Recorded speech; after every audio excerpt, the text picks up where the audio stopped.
If you Georgia Bulldogs, you're gonna feel the bulldog.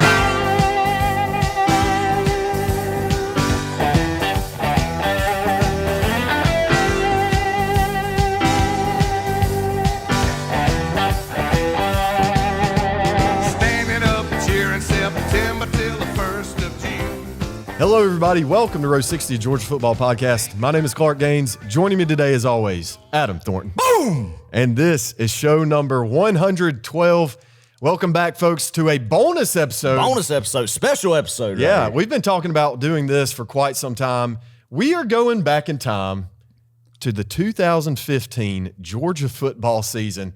A season which really, honestly, changed the course of Georgia football forever, wouldn't you say? Yeah, great season. I mean, heck, 10-3 season, man, and a lot of talent on that roster. And going back in time with that and being able to have the man that we're going to have on here the first time, Clark, spoiler alert, that we've ever had a former Georgia football letterman player on this Row 60 podcast, and what, the fifth year now that we're doing it? Yeah. So what a blessing it is to have him here, Clark. Go ahead and introduce him. What are we doing?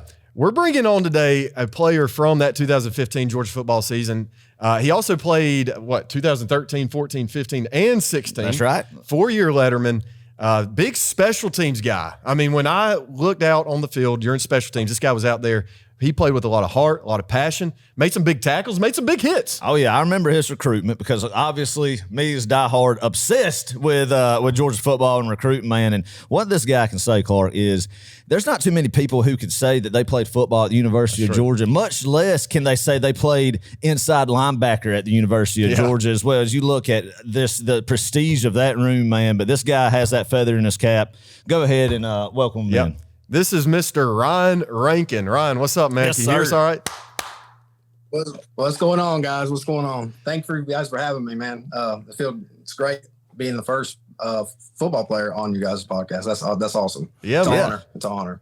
Absolutely. It makes me feel good, man. It feels like we're doing something with our lives now that we actually got a Georgia letterman on the show. So, it's going to be great. I'm excited about this one. All right, so Ryan, start us off a little bit about where you're from initially, what you're doing nowadays, your family. Just kind of give us some intro.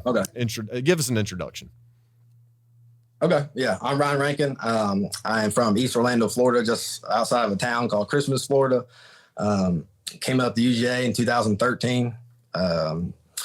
Technically, it might have been, I guess it was 13. I came in, I think, 2012 because it was bowl season. I came in extra early. I graduated extra early. But anyways, ended up there, played there for 4 years, got 2 degrees up there, met my wife, and we now reside in Oglethorpe County with our 3 kids. And yes, sir, that's what we're doing. I'm a firefighter currently in Athens, and just chasing these youngins around and trying to be the best I can, you know. I love it, man. You're That's a dad. So you're a dad, you're a firefighter, you're a D1 football player, or were a D1 football player.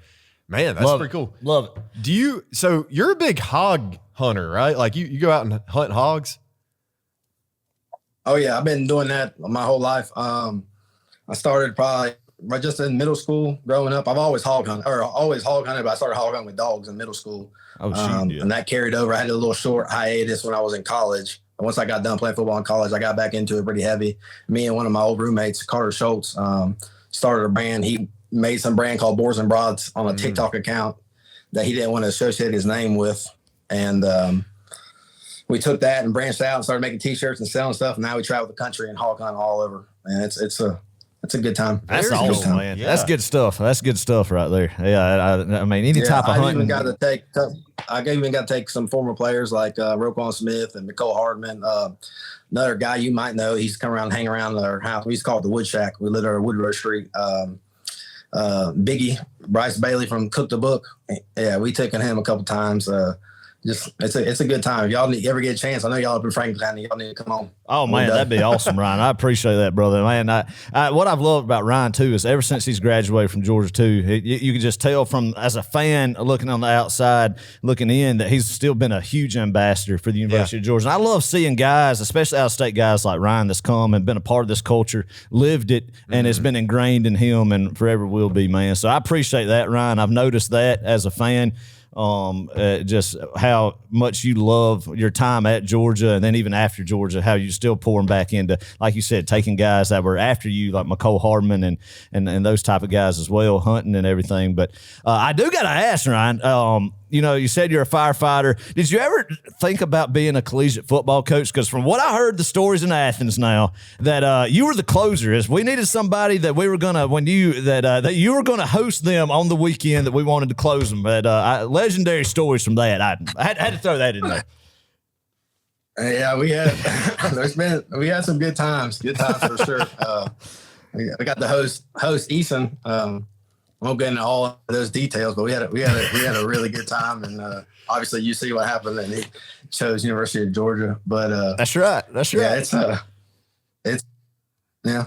I just trying to show people a good time. That's all it is, Oh yeah. No, I remember back. You would read that. There was like, you want to see who Ryne Rankin has, who he's hosting this weekend, because that's the guy. They're going to come to Georgia if they got Ryne Rankin. They're going to get paired up with him. So, no, I love it. But no, Ryan. Also, man, I want to talk about too. That it's not every day that we get to talk to somebody who lived the experience of being a Division I football player, and somebody who went through the recruiting process like you did. I mean, correct me if I'm wrong and add more to the list, but I mean, you had offers from A&M, Penn State, Ole Miss, Georgia. I mean, big time college programs, man, and got to visit all of them. What was that recruitment like, being a 16, 17, 18-year-old kid, and just the realization to know that, hey, I'm going to get to go play Division I football somewhere if I choose to?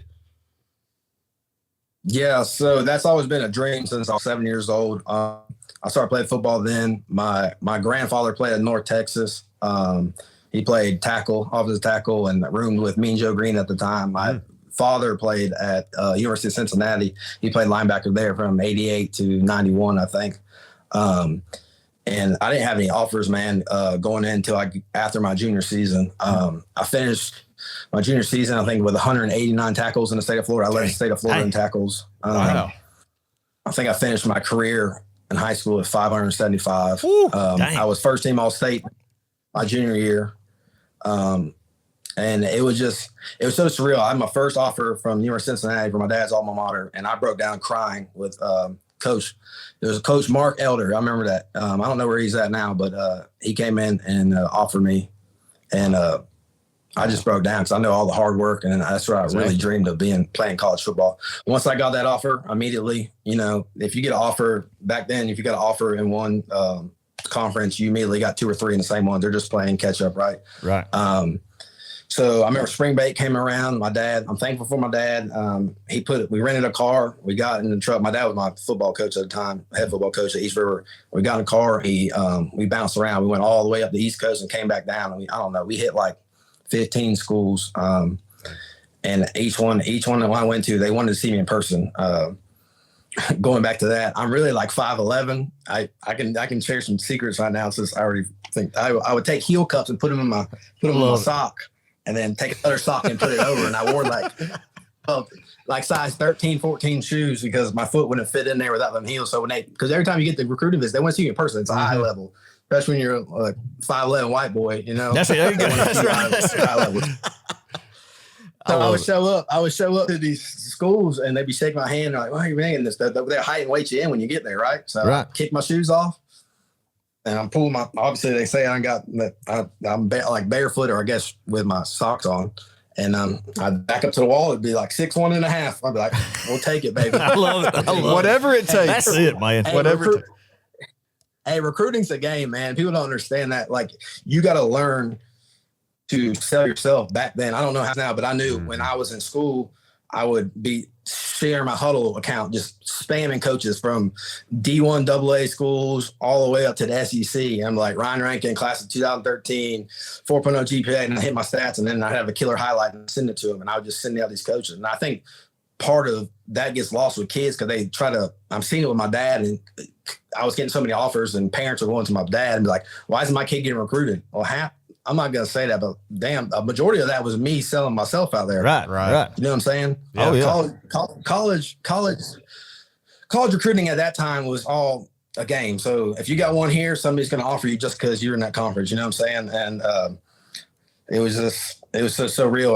When I was able to do that, when I traveled all the way to Penn State, I met with I think it was Coach O'Brien at the time.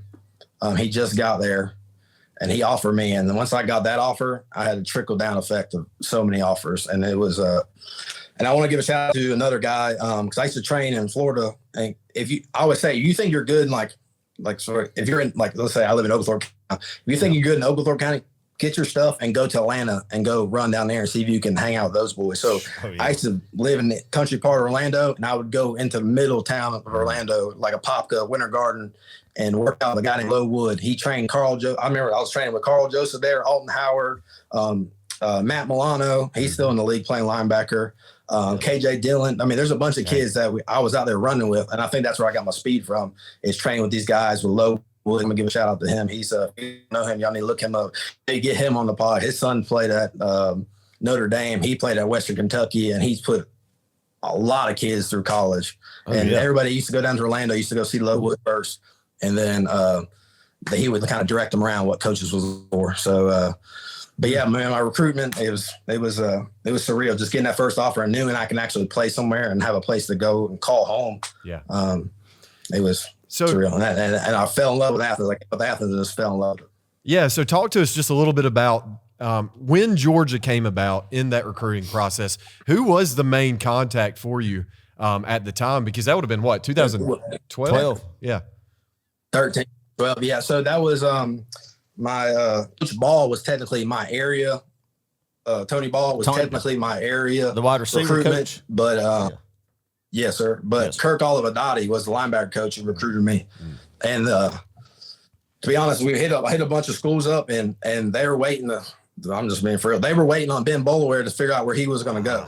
Yeah, I forgot about because I was ranked 13th, and I was ranked 13th in the ESPN line inside back at the time. I was like a 4-star. Yeah. And they were waiting to see where he went. He chose Clemson. That opened up a spot to offer me. They offered me immediately, and that was after I visited them.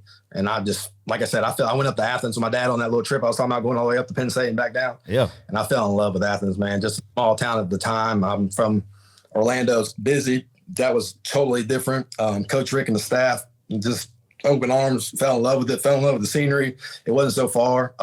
My parents could still get there. My dad made a promise, because my grandfather never missed my dad's college football games, and my dad made a promise to me that he would never miss my college games. So, yeah, he was coaching football at the time, so my dad would coach on Friday night, get in the car that night, and shag ass up to I don't even know if y'all can say something. You good to Athens and watch me play football. So it was pretty good. And I wanted to get out of the state of Florida to see something different. Everybody said, because I was getting recruited by UCF and Florida and Miami and FAU and all these schools, but I was like, I got to get out of here to see something different. And UCF was right in my backyard. Yeah. Interesting. That's neat, man. Yeah. I mean, God, that was fun to listen to. And like I said, I'm obsessed with Georgia football recruiting. I remember when you were recruited. I remember when you committed, and that it's hard to believe it's been 13 years ago. That really makes me feel old. And that's wild, man. Wild, man. And talking about that 13 years ago is how, Twitter was just coming on then, really. I mean, it was really in its younger stages then. You talked about sharing huddle highlights and stuff. I feel like Twitter is such a big part of the college football recruiting culture today, and it was just really starting to begin then, I feel like, around when Ryne was a senior. So looking at recruiting today, obviously the elephant in the room, the NIL that these kids get. And then have you thought about, what would it be like if I could go back to 2012, Ryne Rankin being recruited, to what these kids get today and how much different it would look like? I'd probably be dead or in jail. One of the two. I ain't gonna lie. It's crazy, man. It is absolutely nuts what these kids get. And granted, they should get something. I mean, you think about how much taking advantage of it, taking people with money forever. Like, I've seen so many kids take their checks when I was in college and send their checks back home. Yeah. Because their family ain't have nothing, like that. From when I first got there, we were getting $71.50 a week. That's what we got. I mean, you got obviously you got food, and I'm complaining about nothing. You got your food and stuff taken for it. And when we got $71.50, I thought that we were living in high college. That's right. I was like, heck yeah, I can go out to eat a little bit. I can go downtown. That's right. Have a great time. I can, how much drink get downtown with $70?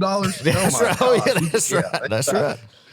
Oh, My you Lord, did, man. So we felt like it's hot cotton. But apparently some kids didn't think it was enough because we had some kids, we used to call them the discount double check crew, that were taking their $71.50. They were taking a picture on their phone, cashing it, and then going up to a quick cashing place and doing that. They finally got caught and got arrested, though. Oh, but there's like a couple of them. Yeah, you'll have that. You'll have that.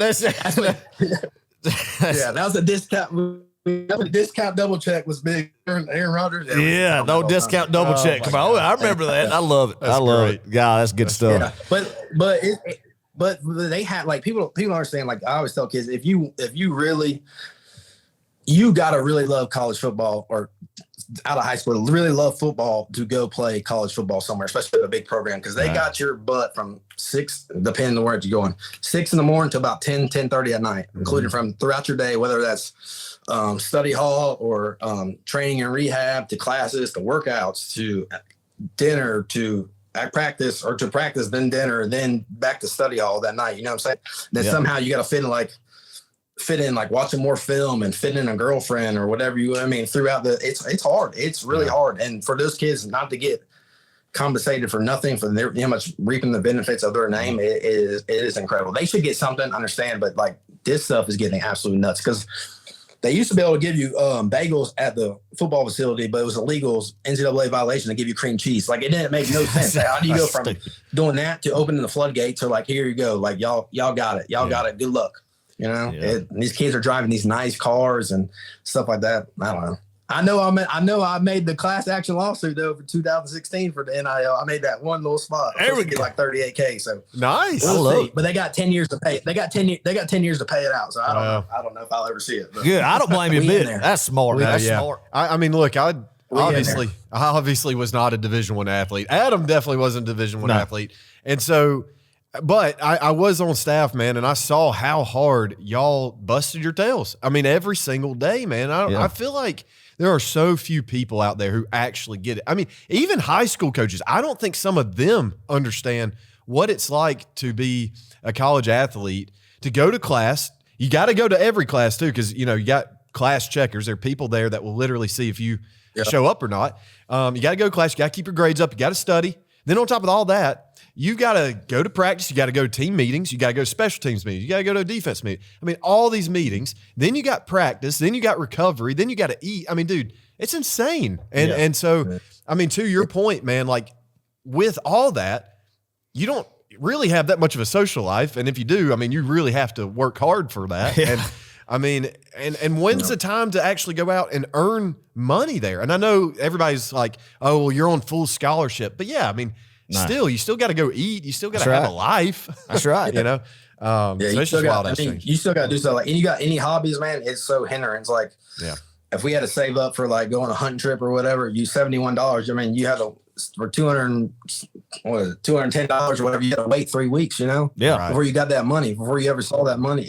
And hell, that ain't filling, half of that's going to your truck, filling up your car. That's right. You know what I'm saying? Yeah, it's then you got to pay for parking passes on campus. Those ain't free. No, they're not. Not in Georgia. They're not.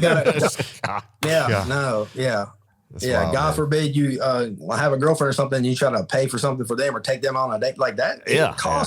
It costs money to live, and people know that. But like by the time I left Georgia, I think we were getting like from $71.50. We got that for 2 years, and then it jumped up to like $140 my junior year, and then I believe my senior year jumped up to $230. I don't know what it was after that, but yeah. Wild, man. Wow, that's crazy. That's something I never realized too. That's good. That's good stuff right there. Yeah. All right, let me ask you this right quick before we jump into this 2015 season. And you don't have to reveal any information if you don't want. But did you ever get wind? Do you know of anybody that received some compensation? I'm not talking about Todd Gurley. We all know what happened to Todd Gurley. But other than Todd, like any guy out there that may have received some money to either come to Georgia or stay at Georgia, or maybe it was like a skull thing. If they got a skull in the game, you get, I don't know, X amount of dollars. Do you know of anything like that happened at Georgia specifically? No comment. Okay, all that needs to be said. But I mean, everybody there. Needs to be said. That's okay, all right, fair enough. And it should have been that way. Yeah. I was just going to see if you were going to rat anybody out. Don't do that. I love it. We all know it happened, but at Georgia, everywhere. The whole Southeast nation. I know. I was just going to see if Ryan is Yeah. was willing to share that. Well, No, I I mean, get it. yeah, I shoot when I'll go ahead and say his name when Ben when he was over around. I heard some stories from him that he told me. It's like, oh wow, that's interesting. That's good. Yeah. We're not. Well, we won't go into the details. No, there. we won't. No, we won't. All right. Well, let's go into the details, Ryan, of this 2015 season. Once again, you played in 13 and 14. I love 14. 14 was a great year. Things happen. So did 13. 13 was a crazy year too. 13 was crazy. Crazy. But 15 was also really, really wild. And so we want to hop into this season only because it's kind of the 10-year anniversary, if you will, of that 2015 season. A lot of pieces on that team, man. A lot of potential. I think the expectations were kind of high going into that season, right? I mean, coming off 2014 with Hudson Mason, it was Hudson. Yeah, Hudson Mason. Bringing in Grayson Lambert. There's kind of a quarterback battle there at the beginning of the season. Didn't really know who's going to be quarterback. You bring in Brian Schottenheimer as offense coordinator. What else kind of happened? Well, I just want to say, man, Ryan's class. Ryan, I feel like your class from freshman year to senior year faced some of the most adversity of any Georgia class in the past couple decades. I mean, both sides of the football, y'all had 3 different defensive coordinators during your time. What, didn't you have Grantham, Pruitt, and Mel Tucker? And then the offensive side had Bobo Schottenheimer and Chaney. Golly, I didn't even think about that. That's wow. Yeah. So we could touch on that. Yeah. So we were, everybody says we were a dream team, but actually they wrote an article not too long, like last year before. We have a group text called Bourbon's Finest. It was all the players that used to go to Bourbon all the time and keep up with them, former players and stuff like that. Oh yeah. So anyways, I think it was Cablano or one of them sent a link, and I clicked on it. And it said 2015 or 2013, the dream team, AKA the worst recruiting class in Georgia football history. Wow. Are you serious? Yeah, there was an article wrote. That's what they look it up. Oh It's online. So apparently there was like 33 of us through recruits and JUCO, and I think like 8 or 10 of us graduated. Either the rest of them got flipped out, transferred, or got kicked off the team. But yeah, so that's starting that out. But yeah, I did have. That's what makes it hard as a player like me is all of Adati loved me. Grantham loved me. Yeah. Pruitt came in. We didn't see eye to eye on things, and that's okay. That's just how it is. That's just life. Stuff happens. Yeah. When he left, I had another one. So I had 3 linebacker coaches, 3 defensive coordinators. 3 strength staffs. Yeah. 2 head coaches in a matter of 4 years. That's wild. And what was your position coach under Pruitt? Was it Eckler? Eckler. Love the guy. Yeah. Yes. That's what I thought. Yeah. Was Shearer outside? He was outside. Yeah, linebacker. that's right. And he was with Kirby. Yeah, his first year back. too. Yep. So anyway. So Eckler, he's like our coach and special teams coordinator, and that's how we gelled really good with that. Oh yeah. Is he at Tennessee right now? No, he was. No, he's at Nebraska. Okay. Gotcha. Oh shoot. Yeah. Interesting. Yeah. So he's at Nebraska. Now, I keep up with Eckler. Eckler calls me every once in a while. And I keep up with him, man. Yeah. I was deemed the Nut Squad captain. The Nut Squad the Nut Squad. We're going to get to that. And Yeah. how you, because I read an article the other night, because I was doing my research and everything. Yeah. Read an article about how that name came about. We'll get to that in a little bit. But let's talk really quickly, Ryan. Since you were in the locker room that year, from that 14 to 15 season, obviously y'all had the off season and everything. What was sort of the expectations going into that 2015 season as a team? I mean, be honest, like where did you kind of see this team go and where did the team kind of expect to be at the end of the year? I mean, obviously everybody's going to see national championship, but like realistically. Yeah, I mean, we came off with a win against Louisville on the bowl game. Like you said, man, like if you're playing the SEC, you're trying to start out winning the East. You know what I'm saying? Start out winning the East, make it to the SEC championship, and then at the time, I guess, make it to the playoff. But I mean, but SEC people don't understand it's game at a time. It's one game at a time, and anybody in the SEC can beat anybody any given Saturday. Yep, right. And people don't understand that. Hell, even on our non-conference teams, I mean, we struggled against Georgia Southern. You know what I'm saying? Like smaller teams. Like I remember my senior year, it was 16-14, we beat Nicholls State. Oh man. You know, yeah. like, Jeez. but that's what I'm saying. But then you carry on, you play an SEC team. It almost seemed like you get caught up sometimes playing down to your opponents instead of just trying to go out there and beat the heck out of teams. And then sometimes the teams that you're supposed to have a hard game with each other, you put their foot on the gas and don't take your foot off their neck and roll on. You know what I'm saying? So it's going back to 2015. Obviously, we had 3 quarterbacks coming in, or not 3 quarterbacks. Yeah, they brought Grayson Lambert. Then we had Fatone, and then we had Bryce Ramsey, all battling for a spot. So that's on the offensive side. The defensive side of things, we had Jay Gaines got brought in. That's my boy. Shout out to Jake. He's a mastermind, mathematician, man. He's really smart and knows ball really well. And we just, I don't know, man. We just try to go out there and win. And we had some ballers on the team still. We had like Lorenzo, and you had Bellamy, you had Jay Gaines on it, you had Reggie Carter. I mean, you had everybody. I mean, Deloach, and you had Josh Dawson. I mean, we had some ballers, and we were just hoping. I mean, you obviously you don't play this sport and be a D1 athlete to try to go out there and lose. I mean, you got to try to win every game you can. For sure. Yeah. You know, my lasting memory of that year, man, and the highlight of what made it so great is y'all made Steve Spurrier quit. I don't care what anybody says. That game in Athens that day is what put Steve Spurrier in retirement, in my opinion. That was a fun game. So let's start. Shout out to my boy Sony, man. That when he hit old buddy and just stared him down, that was classic.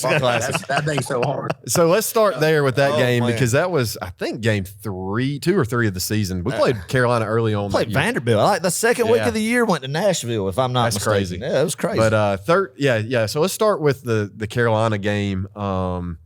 Ending Spurrier's career, Grayson Lambert, 24 for 25, broke the consecutive completed passing record or something like that for a game. And he still holds the record in NCAA, which is just crazy. But that's crazy, ain't it? Yeah, it is. It is wild, man. That's a great statistic. And then like 3 games down the road, we're fighting for 3 quarterbacks at practice and go against University of Florida. So I don't know how that Go figure. I don't know how that works out. Yeah. I don't know how that works out. So hey, tell us. I'm not an offensive guy. You're just your defensive mind. Yeah. So tell us that game. I remember Georgia, South Carolina at home. Night game. It was pretty rocking. You were not. I was there. Oh, you were there, but you went yeah. down to Disney World or something Yeah, for a wedding. that wedding we had to go, but that was next after day. the game. Right. But yeah, all right, so let's talk about this for a second. Not many people get to, 1, stand on the field in Sanford Stadium ever, but 2, not many get to play during a game. and go hit somebody. Man. So tell me about it. Tell me, what is it like to actually play under the lights in Sanford Stadium? It's an amazing feeling, man. It's an adrenaline rush you'll never feel. I don't know. I don't do drugs, and I'm guessing that feels like doing some black tar heroin. You know, it feels something like that because it gets you juiced up, man. There's no other feeling than I'm praying. I'm praying we're kicking off first during game. I'm praying. Oh yeah. And I'm telling Marshall Morgan kick it short so he can return this thing so we can get him. Yeah, don't kick it out the back of the end zone. Kick it short. So he'll probably get mad at me for that because Coach used to say kick it out the back of the end zone. But we used to tell Marshall never not to kick it out. Don't kick it out the back of the end zone. I want to get that. I love it, man. That's awesome. Yeah. All right. So, but I don't know. I like to think about this. Are they going to ban smelling salts and ammonia salts and stuff? I don't know, man. Who was it? Felder? That's terrible. I would never. That's terrible. Yeah, Felder. Was that his name? Coach Felder, mustache, straight guy? Feld. Oh yeah. There's Felder and Feld. Yeah, Feld. Yeah, man. I remember. I'll never forget this. He made me smell some smelling salts going out of the locker room. This game in 2016. And dude, I'd never done it. Did it make you record better? Oh, dial my in gosh. to get I was dialed in, baby. I was wired. I was like, golly. Oh, man. But so, all right. I've said this so many times, Ryan. I'm not joking with you. I'm not just saying this because you're on the podcast. The game starts, or it's about to start, right? We're about to kick off in Sanford Stadium. I turned to Adam. Me and Adam were season ticket or his family season ticket holders. We're beside each other on row 60. And we're talking, and I always tell Adam, I'm like, God, I would love to just strap it up right now put on a helmet, and just run just straight downfield. And I know, listen, I understand what would happen to me. I would get absolutely depleted. Me too, but it'd be I would go to the just one hospital. time, just- But it would be so much fun, right? And just that adrenaline rush. But dude, I cannot imagine what it must be like to go down on kick. It's nuts, man. So tell me, all right, tell me about the special teams role that you played. Let's just stick specifically to 2015 because I know you played some defense here and there. Okay. You got some special teams time, a lot of special teams time. That was kind of your forte. So tell us about what that was like, especially in 2015. So going, like I said, we're back and forth. I've been through 3 defense coordinators, 3 staffs, right? So I wasn't big on trying to transfer or anything like that. I thought about going back home because I had Pruitt come in. We were meshing. I was like, man, I might go back home to UCF. I still have my redshirt year, the burn. I could burn it and still play and have a couple of years. But right now, I like it. I'm going to stick it out. I just really bought into where I could fit on the field and play the hand I was dealt, you know? So I bought in to be on the special team side of things and just trying to be the best player I could. And doing that, I just mastered my craft, man. Every day we do drills. I'll be trying to get like Lorenzo Carter to do drills with me, and I'd be running against him because you're going against these guys. Like you go play Alabama and stuff like that. They're putting their starters on special teams. You know, Right. Like you gotta be able to cover these guys. And if you look at me standing next to Lorenzo Carter, it's totally 2 different things. And obviously, y'all saw what happened in the Alabama game, so you can figure out how it really goes. But But yeah, no, I just try to take it to heart. And I knew my role. I knew where I can get on the field. I knew where I guess I was a junior at the time, so I can try to get these kids' mindsets before the game. And because they're looking like, none of these highly recruited kids come in and want to play special teams. You know what I'm saying? Most of them want to be on the field and start. And I'm like, man, this is not ideal. I mean, you look at special teams when we was playing. I had Chubb right next to me on kickoff. I had Sony on the right side of me on kickoff.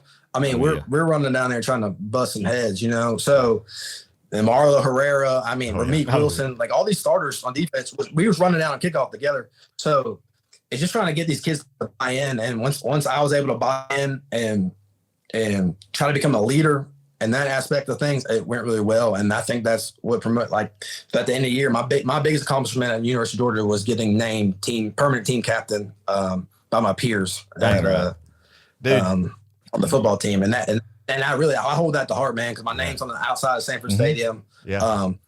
My college career didn't go like I wanted it to go in terms of being a starter on defense and making contributing in that way, but I figure where I could play on special teams, and it worked out like that.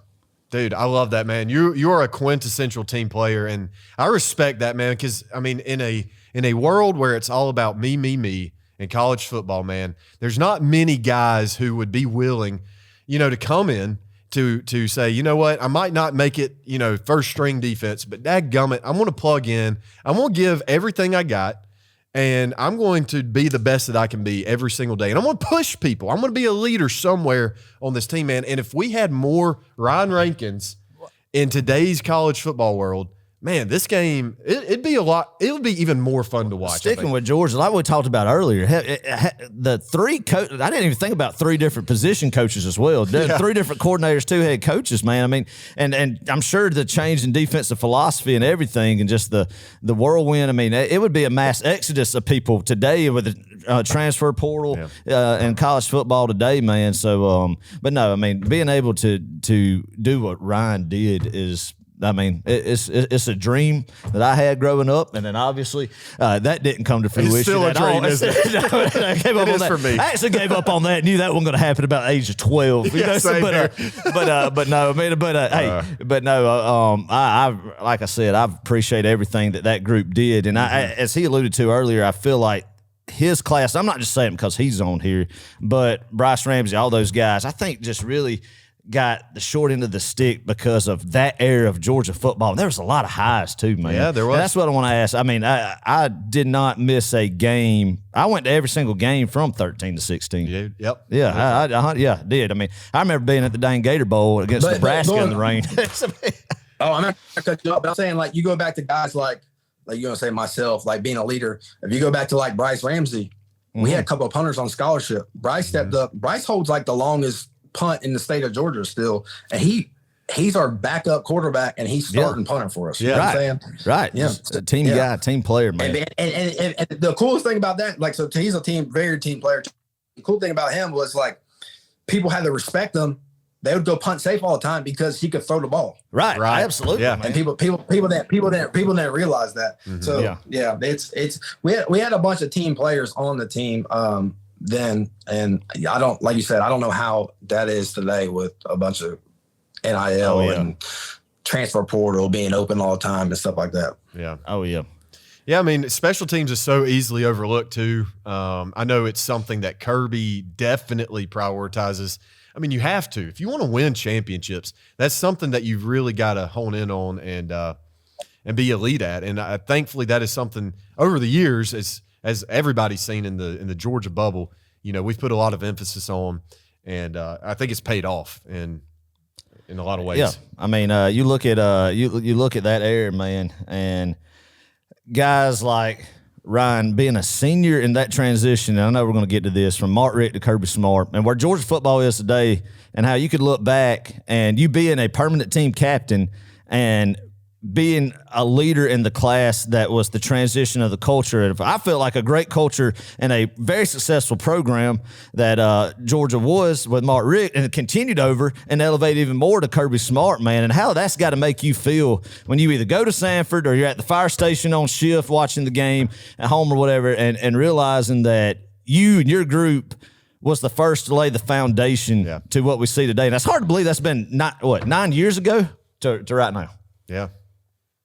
Yeah, it's surreal. I mean, because you think about it, because like everybody, Kirby had a great year in 2017. Obviously, not 16 was okay his first year. I mean, that's just growing pains. But 2017, you had guys like Sonny Michelle, Davin Bellamy, Lorenzo Carter, Nick Chubb. Those are Roquan Smith. Those are all Rick's guys. You know what I'm saying? That's right. Those weren't recruited by Kirby. Those are all Rick's guys. And just to see the instillment that Rick had on those players to moving forward, and they carried that over into Kirby's guys, you obviously see the transition and what happened that year and upon that as well. Yeah. So speaking of Kirby, let's talk about the elephant in the room, no pun intended there. Let's talk about the Alabama game in 2015.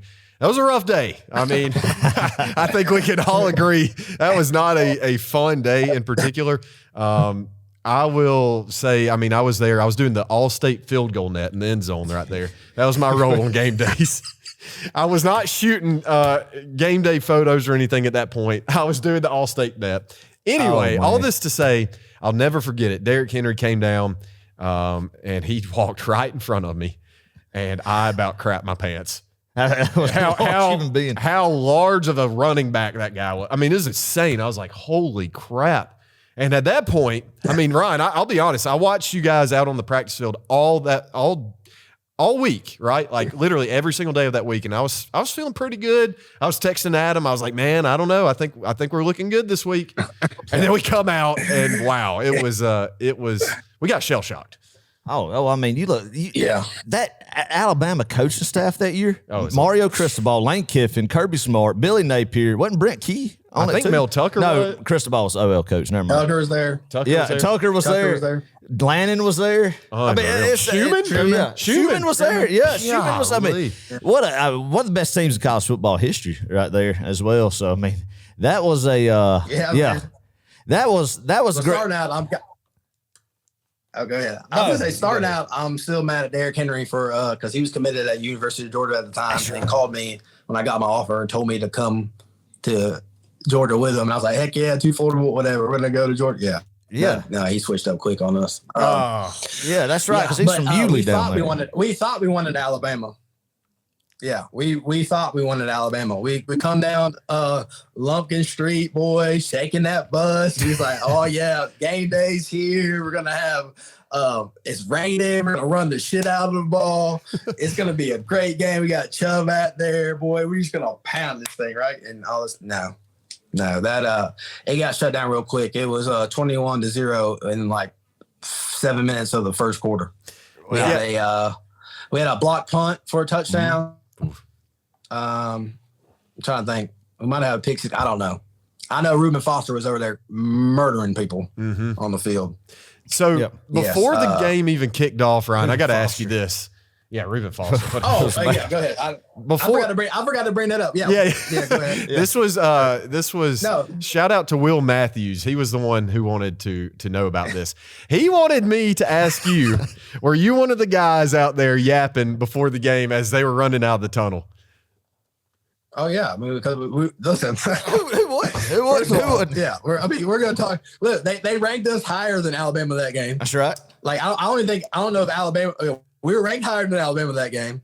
We were feeling good. They let us out the tunnel at the same time as them coming out on the field. They messed up, so we were in there talking crap. But I ain't gonna lie, with that kickoff when we was running next to them guys, they were like freaking avatars running like gazelles out there. It was nuts. It was nuts. Yeah, but we was out there chirping. Who? And I was chirping. Yeah, why not? I want to know who has been just the most. Oh my God, this guy was made in a lab that you've ever been on the football field with. Alabama or not? All right, yeah, whoever That I ever played against? you ever played against. I don't know. I mean, obviously you can say Derrick Henry. I mean, and you can say people on our team. I mean, you can look at Gurley, man. He's about 6'2", had thighs like this big, could run super fast. You know, I mean, it's just. Oh yeah. It's crazy. It's nuts. Because I mean, I'm a stout guy, but when I went to college in SEC D1, I was one of the littlest kids on the team. Yeah. At the time, I mean, I was one of the smallest players on the field at the time, and it's nuts seeing these kids. I don't know. There's another one, Justin Garrett. He played linebacker at Auburn. I guess God tried to shine or bolt me down with some lightning in that game because I got that holding call against Gurley or whatever, and then I broke my wrist like the next kickoff. Oh man, I guess he tried to. I forgot about that. Yeah. He caught me pretty good. He's a big old boy. You look at people like that, or Quavon Hicks. He was a big made in the lab guy. You know, look at him. The face mask, man. Then oh you my got God. people like Ben Cleveland. Look at him. He's 6'7", 300 pounds, and you got 7% body fat. I mean, you got. It's nuts what people are, and I couldn't imagine today. I bet they're even it's even crazier. Yeah, it is amazing, man. It just the talent and the Or Chubb. Southeastern I mean, you say Chubb. Chubb. Look at Chubb. I seen him put 800 pounds and tell Chubb to stop squatting. right. It's crazy, man. They said don't. They said stop. Like just stop. Yeah. Don't even do it no more. Insane. Yeah, Yeah, that's so wild, man. That's crazy. All right, nuts. since you brought it up, right quick, we're going to go back to 2014 for just a second because I want to talk about this. So tell me about the holding call. All right, let's preface this. Let's give some people some context out there because there are going to be some people that know about this. A lot of people will. Some people won't. It was BS, in my opinion. It was BS. 2014, Georgia versus Auburn. Todd Gurley comes back after a 4-game suspension for signing autographs.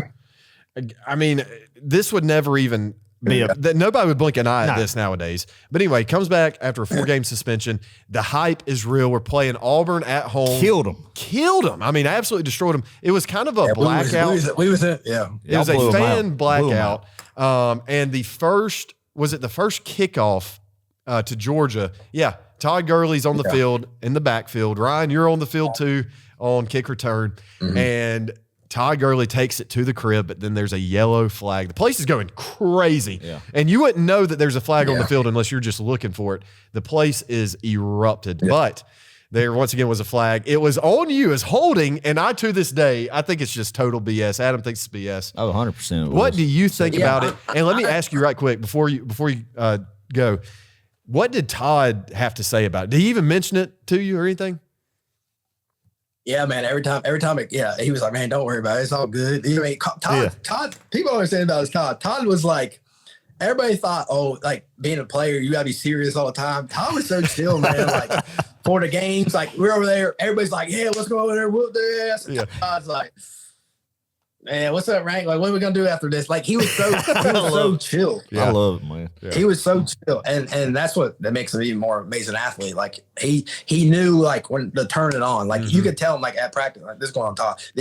At practice, like he'd be going through it, boom, boom, and people be hitting him a little bit, and then they're like, coach, like, all right, come on, Todd. And like nobody would be able to touch him. You know what I'm saying? It's totally different. But going back to that, Todd was cool about it. He didn't really care. I cared because I got mugged almost every play on special teams, running out kickoff by people. I've been held, face masked, grabbed from behind, tackled from behind, all this, and they're gonna get mad about that block. Like, are you kidding me? Yeah, that's the weakest call. Yeah, that was BS. That was, and I tell them every day, and every time it comes up on Facebook or Instagram, or whatever, I'm sorry, Todd. If you ever see this, I'm sorry. Public apology. Yeah. Oh, man. That was crazy. That was a stupid call, man. People forget that game too. We had it on special teams. We had a badass play. I'm saying we had I don't know if the punter threw it or what, but we had a touchdown get called back we did a fake punt pass. That is right. Called back for a Yeah. legal man downfield. I do remember that. It was BS. They went back and looked at it. It was all legal. So we got two big special team calls called back that game. Golly. And still beat the mess out of them. I mean, that was the game that's the game Nick Chubb had that bulldoze run on the sideline. His foot was out of bounds, but my gosh, that's one of the most insane runs I've ever seen. Okay. Yeah. All right, so let's move on. Let's go back to 2015 here. Let's go kind of the middle of the season. What, Adam? I just know where you're going with it. What you're wanting from Ryan, talking about this 2015 season. You're wanting Pruitt stories. Oh, I do want Pruitt stories. That's where we're getting. Yeah, that's where we're getting. Crazy. Tennessee game, though, right quick. All right, so this game, middle of the season, I think we'd only lost one game up to this point, right? And that was to Alabama. Won the other ones, right? Pretty convincingly, too. But Tennessee, this was a big game, right? Going into Neyland. I think it was a 3:30 kick, but it ended up, being nighttime by the end of it. Close game. Nick Chubb goes down with an injury. What do you kind of remember about this game? And more specifically, what do you remember about the Tennessee fans? And do you even like Tennessee fans? Man, you like Tennessee fans? Yeah, well, I mean, I can say it on this podcast. Yeah, I almost decommitted from Georgia and went to Tennessee. Oh wow! About 2 weeks before I left to go up there early. Mark Elder, the Cincinnati staff, got hired at Tennessee, and then my first offer. Was that John Jansen? And I liked Tennessee a lot when I was giving. Say it again. Sorry. No, I'm sorry. That might have been later. Was John Jansen on that staff for Tennessee? At Tennessee. At Tennessee at that time. Yeah, I don't know. They had Dooley, but Dooley and them left, and that's when Butch Jones came in there. They dropped Cincinnati's whole staff, right? Okay, and yes. I went up to Tennessee, and I liked it a lot. And they called me, they're like, "Hey, man, do you want to come up to Tennessee?" And I was like, "Oh, that was really." And I didn't. Obviously, I came here. But playing at Neyland is, I like playing there because it's built like a Coliseum. Everybody's ever been to it. It's built straight up, Going back, you could say this. I know we're talking about 2015, but that place is. You talk about Chubb's knee. 2013, we had 3 players go down. You had Keith Marshall, Michael Bennett, and you had Justin Scott Wesley. Yeah. So I don't know, man. I don't know what was going on. They have some voodoo dolls against us. They do something there. But going back to the game, we was up 21 or 23-3, and then they got 2 touchdowns or a touchdown right before half, and then I don't know. What was the end of the score? We lost by 3 points. It was 38-31. Reggie Davis, he had, God bless him, man. He called a huge touchdown pass to tie the game 31-31. They go back down and score. Josh Dobbs. And then Grayson threw a beautiful ball on 3rd down. It went right through Reggie Davis' hands. That would have tied it up. It happens. Yep. It happens. But man, that was a close game. Yeah, that 13. Yeah, game, we lost Chubb, man. That was terrible, and that's a strong fella. Think of all the stuff he's been going through, and all the knee and coming back. Yeah. That's a resilient son of a gun. Yeah, I love Chubb. Man. Shout out, he's an ag major too. So, he is an ag major too. Cedartown, Georgia. That's exactly right. Yeah. Ag dog, baby. Love that. But you go back to like their fans and stuff. I mean, it's everywhere, man. I don't know. I mean, you're playing the SEC. I don't think everybody says there's some, although you got the nicest fans, not when you're walking through the tunnel. I mean, they're all cussing at you. Oh, yeah. Stuff at you. And nobody remembers,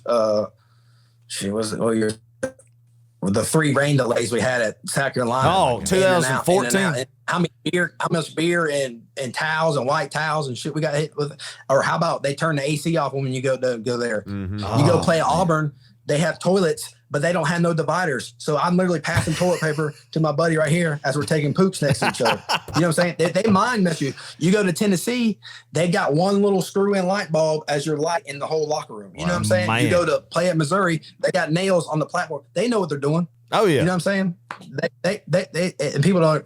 There's a bunch of football fans that don't get to see the side of that. They're playing mind games before you even go out there. Yeah. I remember we had to go like they're renting AC units, bringing them in to get the AC going because they're turning on the AC off on us. You know, so it's crazy. So to say that the Tennessee fans are bad, yeah. You get on Twitter, they're going to talk crap about anywhere you go. You can be Kentucky, Vanderbilt, Alabama, Ole Miss. I mean, you're going to catch flack from everybody. Mm-hmm. You have one bad game, and then they want to go out there and off your head. You know what I'm saying? Yeah. Oh, yeah. Is there one environment, like I guess home or away, that just sticks out? It's like, man, it just sticks out when you think back to the rowdiest environment you ever played in while you were at Georgia. What's the game that sticks out that you go to? That's hard, man. I was in shell shock when we went to Clemson my freshman year. Oh, yeah. And I don't know if that's just in my first game. I walked out there and I remember running out into the field and I just stopped and everybody's running beside me and I'm just looking like this. Oh my gosh. Top 10 matchup. This ain't high school football. No. Stuff, That was your welcome to Division I that was football. something, man. I didn't think about that. Your first game was that ABC primetime top 10 matchup. We hate Clemson. We live here in Franklin County right on the South Carolina line. So first time we played them in 10 years, juiced, man. And then that 14 Clemson game was great. But, yeah, I forgot that would have been your first game. Yeah, that was a rowdy environment. It was. Bro, I've been to so many big games. Like, you think about that. We lost by like 2 points. We muffed that snap. We lost by 2 points that game. Yep. That's when Trey Matthews got beat up in the locker room. And what? He was out there with a black eye. And he couldn't even see out of his eye because they got in a fight a long time ago. And then I'm trying to think, we had who else? Wait. Trigger Trey Matthews Hold on. got beat up. Pause just a second. I'm sorry. Trigger Trey. All right, let's talk about it for a second. Was this you're saying before the game in practice? At practice, he got in a fight or something? They had a disgruntled. I ain't trying to be in the talk about inside. No, that's the fine. That's That's fine. No. Just disgruntled. That's fine. There's a disgruntled about some players, and a fight broke out. So like this happened on like a Thursday, or Friday, not in Thursday. But I don't know. His eye was swelled up, and they had to cover it up. So like, we got to start safety out there with a swelled up eye. You got Connor Norman as the other safety. You got Connor Norman as the other safety because. Was it Harvey Clemens? Josh Harvey Clemens, was he suspended? Yeah, he was suspended. Yeah, somebody suspended. He was playing. Yeah, Marshall was suspended that game. My boy Marshall got a BUI. That's so right. He got a BUI. That's right. You'll have that. You'll have that. We had a walk. I remember that year we had a kickoff to see like a kickoff between the kickers for field goals, and we just kept backing them up like every 10 yards. Before the game to see who was going to be our starting kicker that game. So yeah. Wow. That was just a Clemson game, you know? Oh yeah. That was a Carolina was rowdy back then too in the times. Those stadiums. Yeah. But you think about those games. So like my freshman year, you had that game. That's like the shell shock moment. I go to the Tip 6 game, Auburn. Oh God. You know what I'm saying? That was loud. It was dead quiet. Biggest comeback in Georgia football history, 38 points or something like that. Yeah. Tip 6, boom. Yeah. Dead quiet. That was the loudest stadium I've ever been in. When homeboy caught that ball across the goal line, that was the loudest stadium I've ever heard. That right there was that's some of that black voodoo magic they have at Jordan Hare every now and again that comes out. Then you got that, and then that next weekend they had that kick six with Bama, and then you flash forward to my senior year. Ethan throws a touchdown. Who was it? To Ridley. Tennessee. Bam, we're up Yeah, it was against really Tennessee. good. Yep. Boom, we got a Hail Mary on us from Josh Dawgs. You know, I'm like, I've never like the games I played in. I'm like, oh my gosh, it's always a roller coaster ride For sure. It was some big moments. all the time. Big moments, time. man. Exciting time. All God. the time. All right. So speaking, But yeah, Clemson's probably the craziest place. fair enough. And then South Carolina gets rocking. Obviously, I don't know. It just depends who shows up that game to be cheering in the stands in the weather. Fair enough.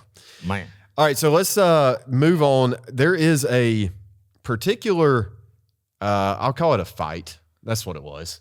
I saw this, Ryan, and You saw it. I think you'll remember this. It was, I believe, it was the week of the Missouri game in 2015. Night practice, pretty cold outside. I want to say it was Jeremy Pruitt, and it was either Thomas Brown or Brian McClendon. I can't even remember. Who was our receivers coach at the time? Was it Thomas Brown? Maybe.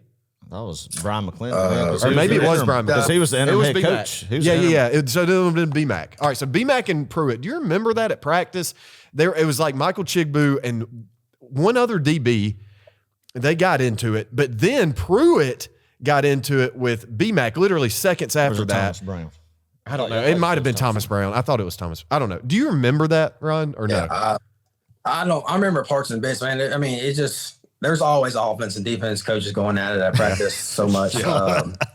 For me to notice that, but I do remember a story in 2014. It was Corey Moore and Coach Pruitt. They got into it about a coverage or something like that, and Pruitt was like, "Corey, I'll whoop your ass," something like that. And Corey literally took all his pads off, took them off, squared up, and said, "What's up, Coach?" And he said, "Now, Corey, calm down, calm down." I didn't mean it. All right. I didn't mean it. All right, Corey, now calm down. Oh, my God. But you go, I mean, if anybody's ever been to a practice, I'm trying to word this right. If anybody's ever been to a college football practice and see how hostile environment it is, it's not for the weak. Yeah. So your parents out there that think you're coddling these kids and telling them how good they are and doing all this stuff. When you sign that line and you go to these schools, now I don't know how it is now with all the NIL transfer portal, because I feel like they got to kiss a little more butts. But your son's going to hear some invented cuss words, and he better be able to protect himself from coaches, from other players, and somebody. I mean, you're gonna grow up quick. Yeah. You're gonna grow up real quick from the. So yeah, I don't know the physical, if there was a physical altercation or what, but I've heard stories about stuff. Oh yeah. So. I was filming in the little, what do you call it, the scissor lift or whatever, and man, I mean, it was bad. There were fists swung at that one. But yeah, I guess you might have been on the other side of the field or something. This reminds me too. You got to talk to us about, because I don't feel like a lot of people know that old artificial turf, the old indoor, right? It was only like 20 yards. How badly did that suck to have that, and then to go there now and to see the facilities now? It's night and day, dude. Yeah, they built the green room. The green room, remember the green room? Yeah, Green room. No, you know why I hated the green room? It's because those damn mat drills Coach Rick used to make. That's why I hate the damn. God Almighty.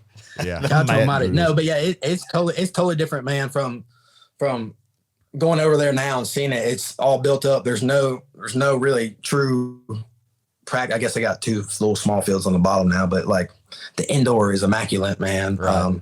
Which is awesome to have. It would have been so nice to have on those snowy days and winter days. Yeah. But yeah, I never got to really experience. I never get to. We did like a couple walkthroughs as I was leaving through the indoor, but I never got to experience practicing in it. Yeah. But it's definitely a first class facility. I commend all them who took care of that and got that done, because it's crazy. It's crazy, man. It's pretty. It's amazing. Okay. So I tell you what, I just throw away the script of that, man. We've got too excited asking him just questions popping off the head. Yeah. Just roll on with it. I do want to ask one more about the season. Two more things about the 2015 season, right quick. Georgia Southern, right? Close game. We go into overtime. Sony Michel in the end zone, 4-6. Win the game. Yeah. Was there a celebration in the locker room? Yes or no? Do you remember? I don't know. I don't know if there was or not, but I know I celebrated. You dang right. A win's a win. Yeah. Win is a win. My God. Oh, hey, a W's a W. You dang right. I don't care.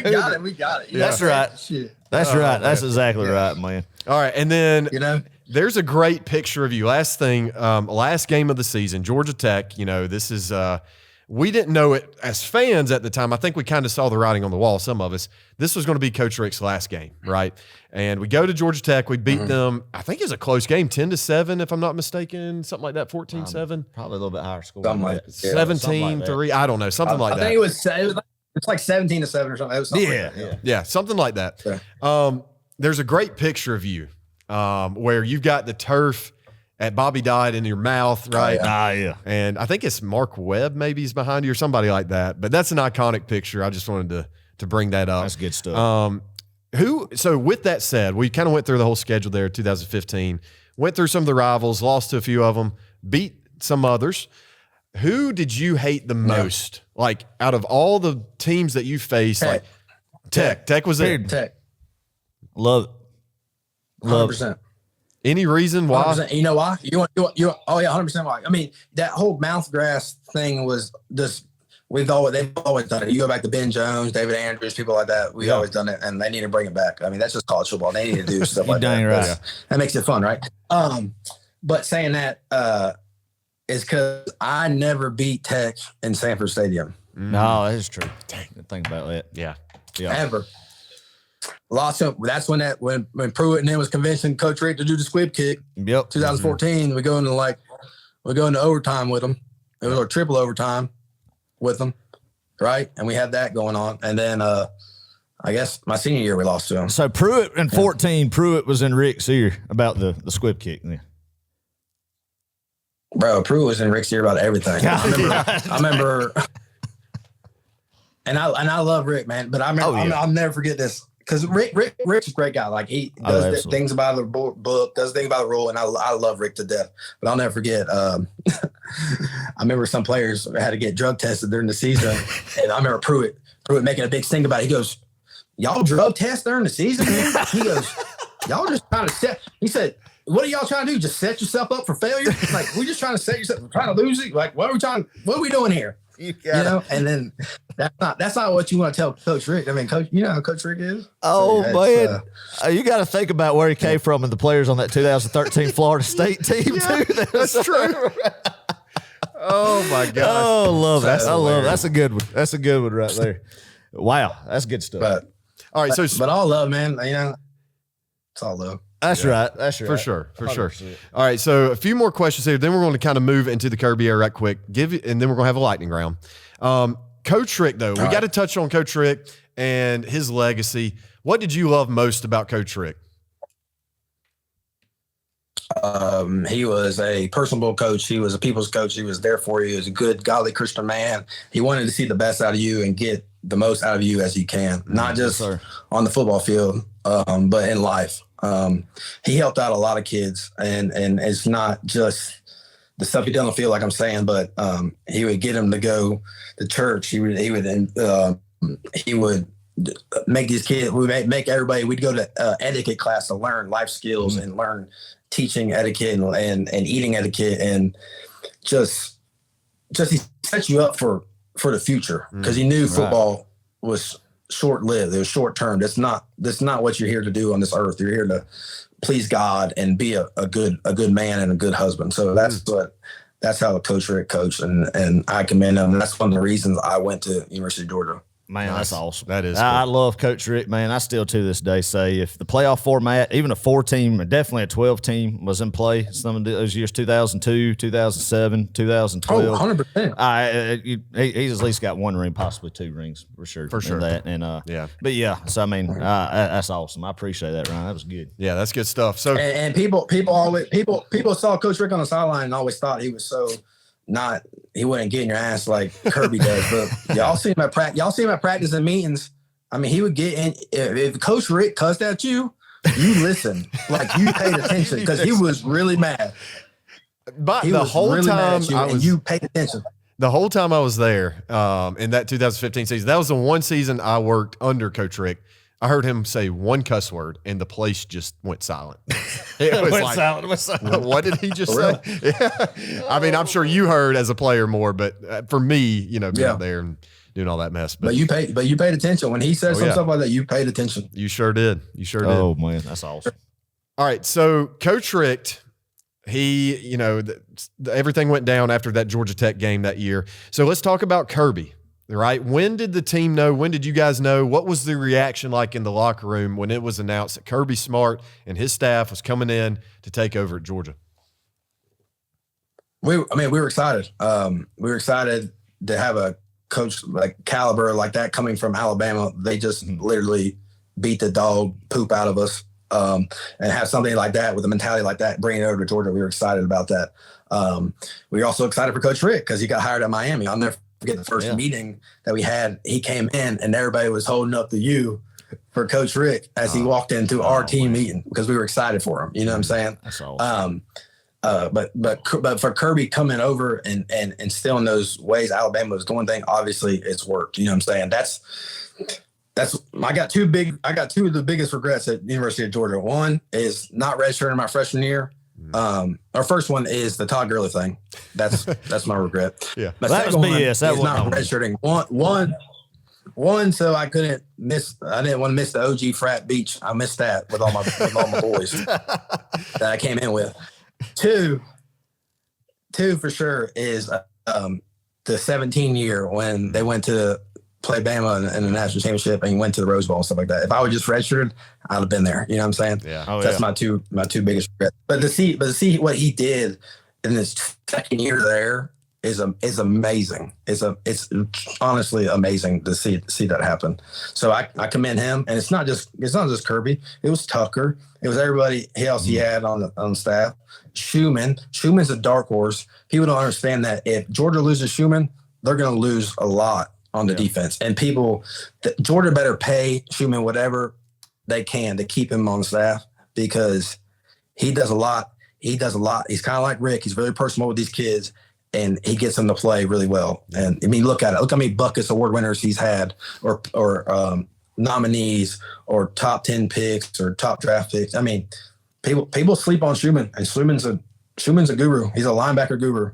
For sure. Yeah. That's something too to bring up too. I mean, Ryne was a team captain and a leader in that first group that Glenn Schumann had as a position coach coming in. The first hire, I guess, Kirby brought to Georgia was Glenn Schumann, and he was your position coach right off the rip, wasn't he? Yeah. Yes, sir. Yes, sir. And he's a great guy. I love Schumann. I keep up with Schumann daily, or not daily. I probably talk to him 3 times a month, maybe 4 times a month, and just try to keep up in touch with him. But he's a great guy. And like I said, if I was a linebacker, I would be wanting to play for Glenn Schumann. Yep, for sure. For sure. So let's briefly touch on 2016 right quick, because you did get that. That was your senior year, right? And, that was a season, man. It's kind of ground zero for Kirby Smart and this new regime. Talk to us about just sort of the big picture changes that you guys saw in the locker room. Obviously, there were some changes made, but what were some of the things that stood out that Kirby and his staff did way differently than Coach Richt and his staff? I don't know. Kirby, I guess probably getting your ass more. Starting out, yeah. I mean, there was no fooling around. There's no tomfoolery. Fast paced. It was quick. Like we ain't got time to lay around and you know what I'm saying. Like practices were scheduled different.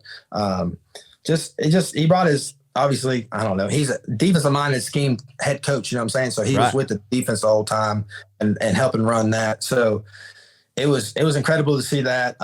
He brought in a great special teams guy, Shane Beamer. He was the special teams guru as well as like Coach Eckler was, but he brought in some good guys to be around and just practice and team involvement and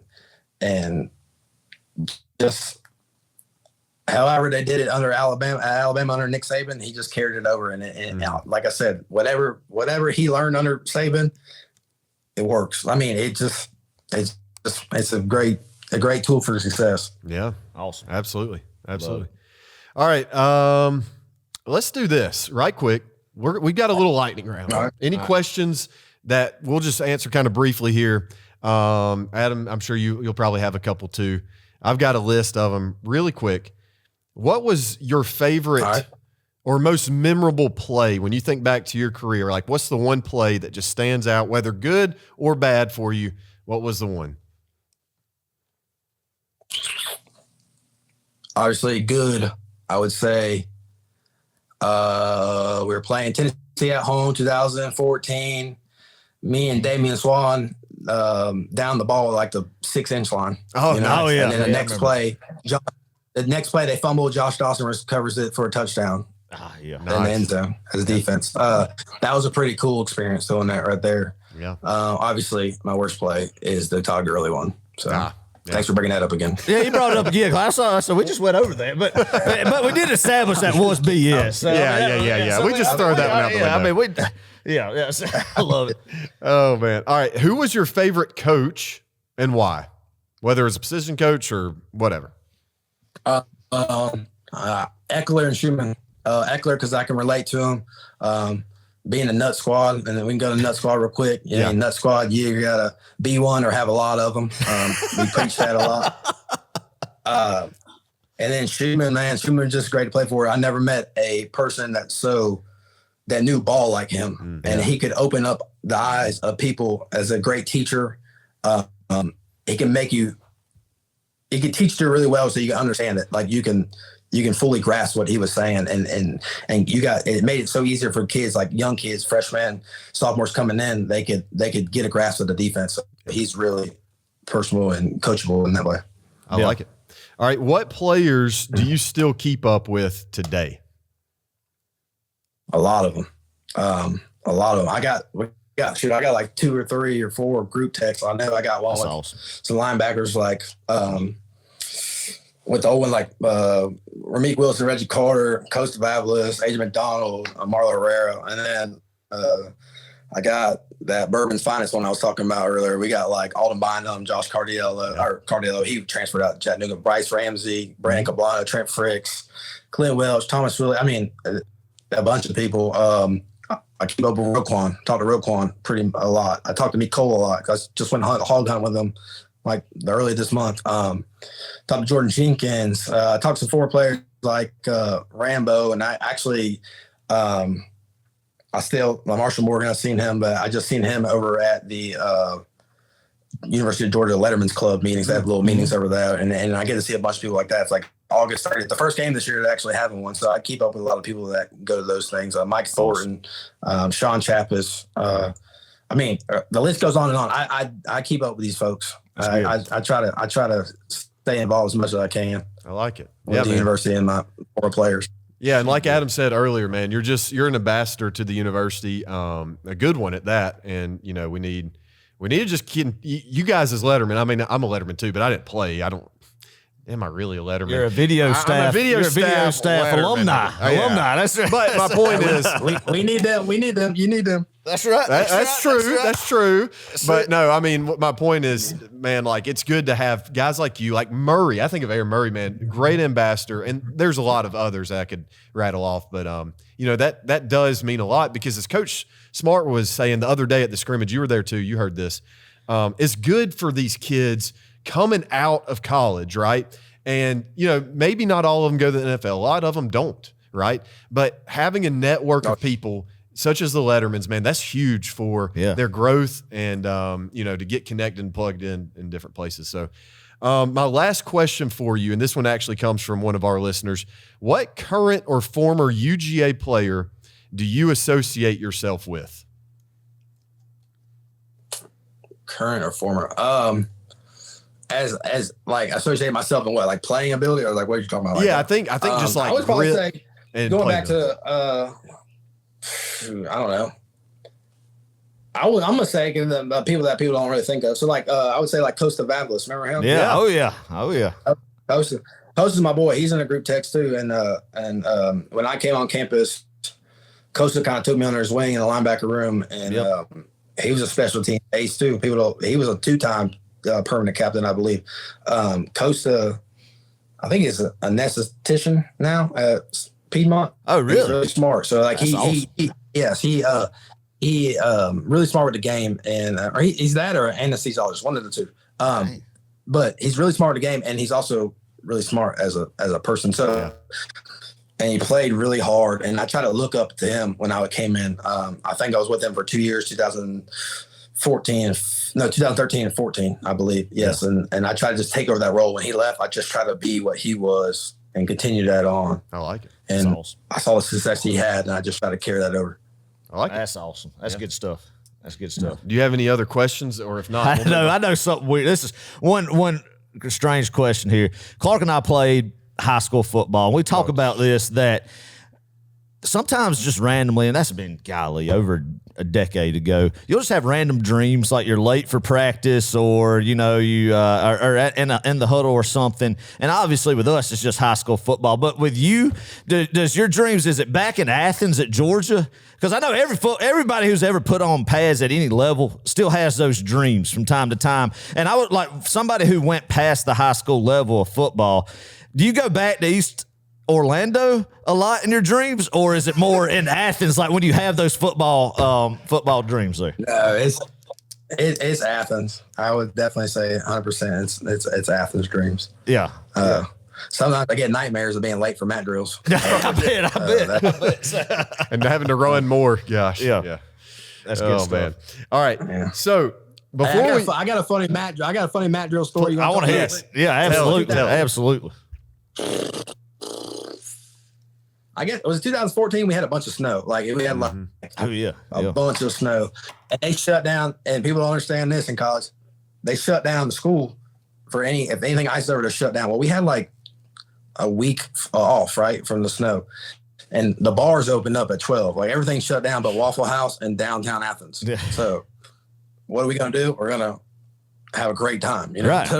So I remember we all went out, and it's like tonight when we went hard one night, like really hard throughout the day, and went in the evening and went home. And I remember we woke up, and I guess it defrosted or whatever, and it thawed out. Well, they did like a mat drill at like random time. They sent us a text message, hey, be at the facility, blah, blah, blah, at 12 o'clock in the afternoon. We got a mat drill. And everybody was like, oh, God. Everybody was hungover. I'll never forget. I've never seen so much throw up and literally poop on the mat because everybody was sick. They didn't care, man. They didn't care. They did not care. They knew what they were going to do. They knew what they were doing. That's exactly. They were having fun. They knew. They said, "Yeah, this is payback. We know what y'all been doing." Yep. Yeah. Oh, I love it. Wow. That's crazy. Yeah, I did not envy you guys doing mat drills ever. I mean, that's just, that's rough right there, man. I don't think people understand how that is brutal those things are. I think that's a Richt thing that you heard it like when I was a kid, when he first came to Georgia, like that 02 championship season, his first SEC championship. And I think it came from Florida State.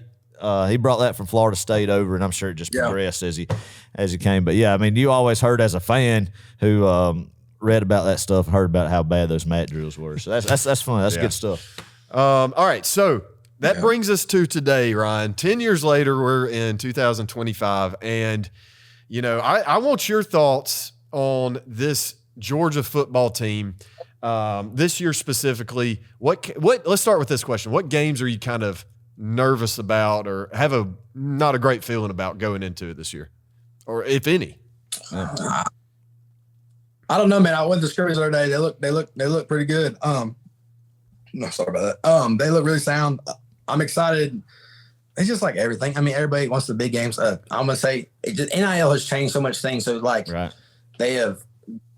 I'm gonna say Texas. Oh yeah. I'm excited about that game, but a little worrisome. But But at the end of the day, I'm a fan. Like people, and y'all might get mad at me.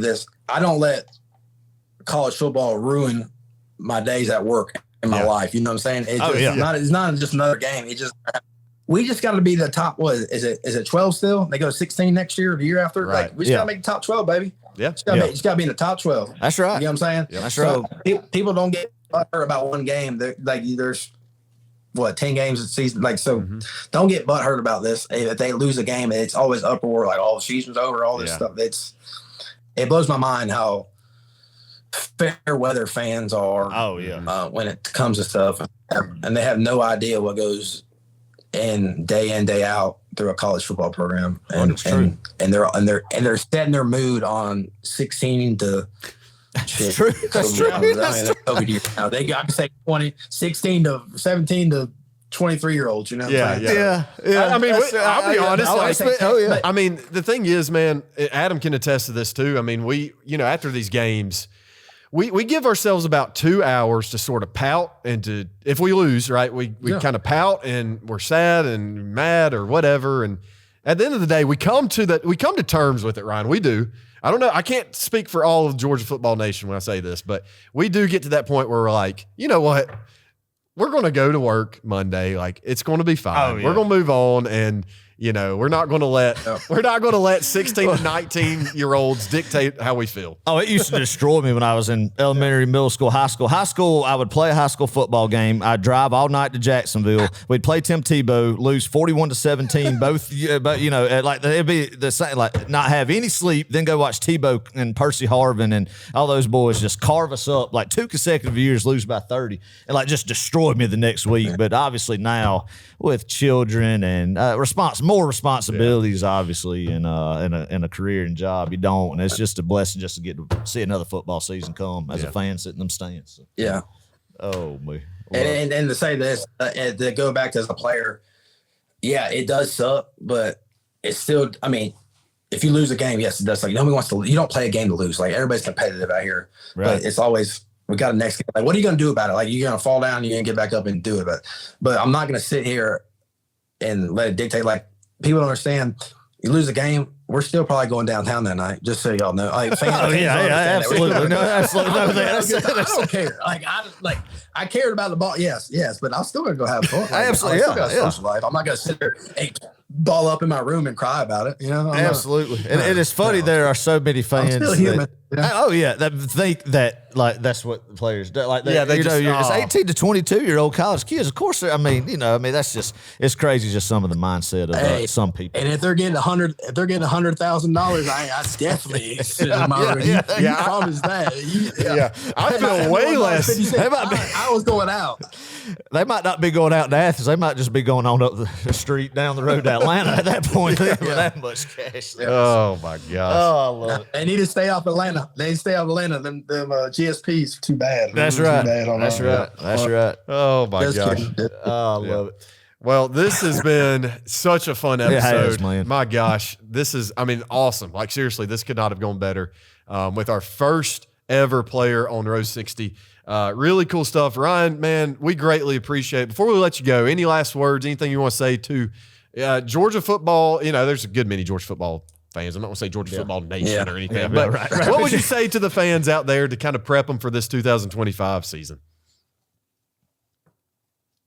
Go Dawgs! Support the kids. Show up, be loud, and man, just have fun, dude. Like I said, no, they're college kids. Just don't get your panties up in the wall if they have a bad game or something like that. Right. You know what I'm saying? Like people, like a couple years ago, people were so mad at Ladd when he had that bad game. Yeah. Like he was dropping those balls. Now look at it. He was just behind Brock Bowers as the rookie player of the year. So it is what it is. People have bad days. You got bad days at work, don't you? Absolutely. That's just part of it. I got a question for y'all. Yeah. Are y'all fans of Bobo or not? Yes, we have been on here and defended him. Yes, we have, and there's been times where I just let him up, but then when you think about it realistically and try as a fan to think about it in a high football IQ way, man, then yes, obviously we've spent time here supporting Mike Bobo. And I'll say this, being in the facility and knowing how things work and how they operate, I have come to understand. I feel like I know a good amount of football. I'd say my football IQ, so is Adam's, is in the 95th percentile, maybe even higher, honestly. As a fan. But like being in that facility, man, I can understand what goes all into it. Fans just don't quite understand the X's and O's, if we're being honest, a lot of people just don't. And so with that said, like, I'm not one of these people that's going to crap on a guy who's getting paid lots and lots of more money to do this full time, who's done it for years and years and years. I'm not going to necessarily crap on him. Now, I will say there is sometimes where it's fair to criticize, but to absolutely go after the guy and call for his head, I mean, I don't know, man. I think that's just it's just Georgia fans being crazy. Because I tell people all that time, like I hear, I mean, and I defend people. Like, I mean, Bobo, I don't even know if he still remembers me or not. I was only with him for like a year and a half, but I say that all the time. To say this because people always hear Bobo this, Bobo that.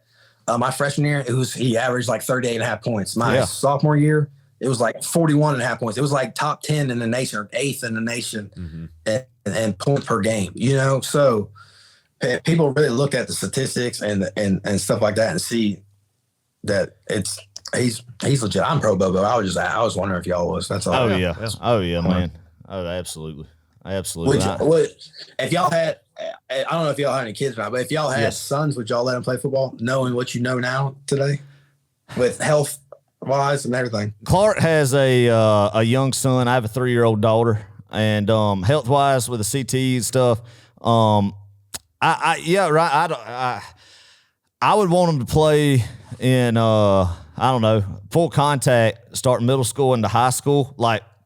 I never played above high school after that, but with the CTE stuff, I'd love to know your feelings of it with someone who's been in practice and played longer years of football than the average person who plays football from rec league to high school or whatever across the nation.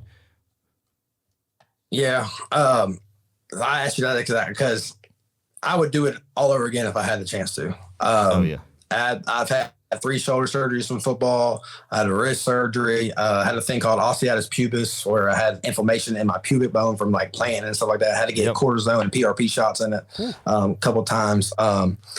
Numerous concussions. That's starting from them. I've been playing football since I was 7 years old. You know what I'm saying? Like tackle football. So I always been a linebacker and I always had 100 people. So I would definitely do it again because it got me to where I'm at. And then I was able to meet my wife. Right. She was a cheerleader. And I was able to get 2 degrees at the University of Georgia, play football, become a captain. I would definitely do it all over again if I had the chance to. I got 2 little girls, but I just had a little son like 3 months ago. Oh, that's nice, man! Congratulations. That's great. That is cool. Man. I am excited about that. Yeah, he's already starting to roll over. So we've been practicing Oklahoma drills. There we go. That's what we need to know. So that's gonna. We got to remember class of back, baby. There we go. That's going to be what, 4th generation right there. I hope so. I hope it, unless he becomes a cheerleader like his mama. There you go. Let's go. So class of what, 2043? That's it. Something like that. I don't know. My mental math might have been off right there, but anyway. Oglethorpe County better get ready because when I start coaching, I'm going to start coming after some people. There we go. Well, look, when you start coaching, we're right by you right here in Franklin County, so we have to come down there and support. I don't even know what Oglethorpe is. The mascot is down there. And a lot of people ask me, my grandfather coached for like 30 years. My father coached for like 25 years. And everybody thought I was going to go to coaching and I got done in college. And man, I wanted to, but I don't know if I could do these parents now. Yeah. It's gosh, nuts. Man. I can't even imagine. That's a whole different subject. I mean, I know we're on an hour and a half, but I don't know how coaches do it, man. And I say that to say this because, and you got people, you know about transfer and stuff like that. There's coaches down in Central Florida, a big time coach, like where Jalen Carter went, Apopka High School. Their head coach left because of transfer portal or for the transfer. There's so many people transfer that. There's big time football schools in Florida that are probably going to shut down or not play football anymore because of transfer and stuff like that. And that's just not because transfer, and that's because of the parents and stuff like that. That's crazy. It's scary. I'm anxious and weirded out how this is going to happen years from now when my son hopefully wants to play football. Yeah, that's going to be wild, man. That's something like I grew up loving sports. I was obsessed with Georgia football, but I knew from a young age that I wasn't ever going to go to the next level just from I mean, obviously the hard work people put in to go, but for whatever, I just knew that the good Lord didn't have that. But I had fun playing the game, man. And that's what, and some of my best memories is little league baseball, high school baseball, football, whatever. And I hope that kids don't get that joy took away from them at the high school level at any sport or what they do from that because of pressure on parents thinking that they have their son's next Chipper Jones or whoever, and in a sense of letting them work hard, learn, face some adversity, learn how to overcome adversity and learn life lessons there. And then just see how far their work ethic and God-given ability takes them in athletics, man. So yeah, it's scary to think about just the whole world in general. That's something we could have just another podcast about, outside of a Georgia football podcast. Talk about all that stuff, man. Man. Talk about all that. Hey, real quick though, I mean, you tell us if you need to go because me and Clark ramble. If you hadn't noticed, so we love rambling, we love talking. But one thing I do want to ask you talked about you're a firefighter right now, and has that been just a similar brotherhood right there? I would imagine, as far as being a part of the team at football, but then you take it to another level. That's a brotherhood right there, is with the guys that's in that station, and somebody's got to have your back going into a structure fire or extrication or a vehicle during a wreck or something like that, man. So, how much have you enjoyed that line of work?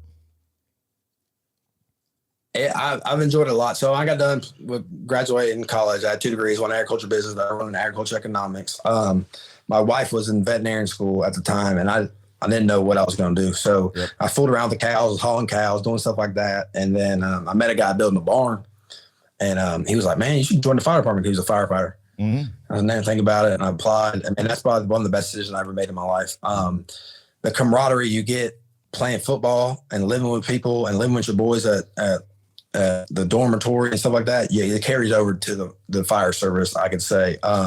You wake up, you eat with them, you're in hardships with them, you see some of the worst calls of your life with these guys, and then go right back to the dinner table and you're eating dinner that night. You know what I'm saying? It's the camaraderie there is so close knit, and it's just like when I was playing ball at University of Georgia with those fellows. So I'm thankful I got in that profession.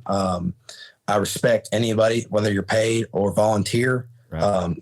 Hats off to people that do it for free. People don't understand that. There's a bunch of people that volunteer, and especially in these rural communities, that help out people. And that goes unnoticed. And people need to know that these people are risking their lives for free. You know what I'm saying? Like, y'all are volunteer firefighters. Y'all risk your lives for free to help these people that are in need. And that I commend everybody in public service, whether it's firefighter, EMS, dispatch, cops, all that stuff. It's people need to take a better look at that and stop praising these people and these athletes that make all this money and start devoting that to teachers and public works and stuff like that a little bit more than what they should. Well said. That is well said, Ryan.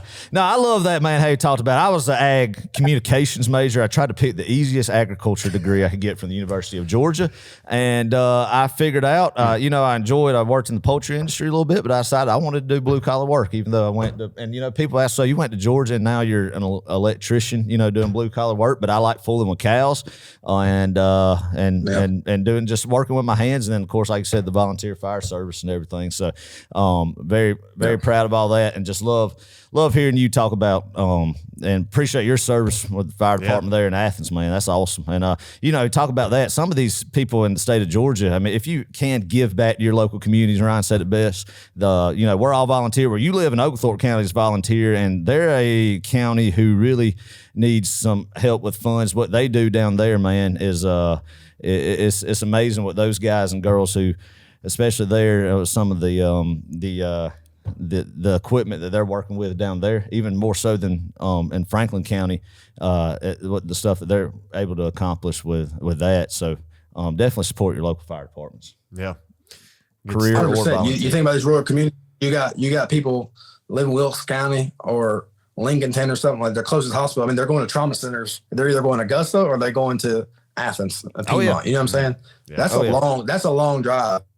You got to support the people that are trying to support you. You want to live out here, and you expect the best. Well, you got to help out the people around you, or you're not going to have it. I mean, you might as well just set up for get your burial fund ready to go if you want to help out, So that's right. Yeah. Hats off, like I said, but hats off to y'all, man, because that's incredible. I don't know. That's such a heroic thing to do, to risk your life on the line, because I can imagine the stuff that happens in town, but I imagine these back roads and these car wrecks that y'all go to, and these fires, structure fires in Athens. You're there on scene within 3 minutes. You got 3 pumpers there and 2 ladders. You know what I'm saying? Yeah. Like we're on top of things pretty well. From 3 to 7 minutes, we're there. Yeah. But these 4 towns, I got to get in my truck, leave my house, go to the department, get my stuff, then go to your house, and then try to get you out, and then put your fire out. So hats off to y'all, man. I commend y'all, man. Well, we appreciate that, man. It's fun. We love it. It's in our blood, and we got a good community of guys who, like, when we go to meet, we're not just sitting around. We're going to train. We're going to try to get guys from Gypstick to come and do classes with us and get as much certifications. They've just changed where every rural department here in the next 5 years to be an officer or chief, you're going to have firefighter 1 when we just had basic volunteer. We just got done firefighter 1. We're doing hazmat stuff right now. I'm going to try to get a firefighter 2 in the spring as well. So, and we just tried to, like, with guys here, you got to know how to run a pump, because it's like you're talking about, you got to go. You don't know who's going to be there in the middle of the day, and it'd be absolutely embarrassing if you get on scene to a structure fire and you can't get a truck to be pumping in water. I just learned how to put the Clark truck just joined, and we just did repetition. Is get tank the pump, get water flowing, man, and then how to draft out of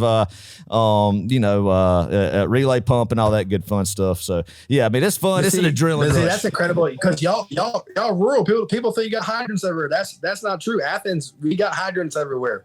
Yeah. We don't draft as much as we should, because we don't need to. Right.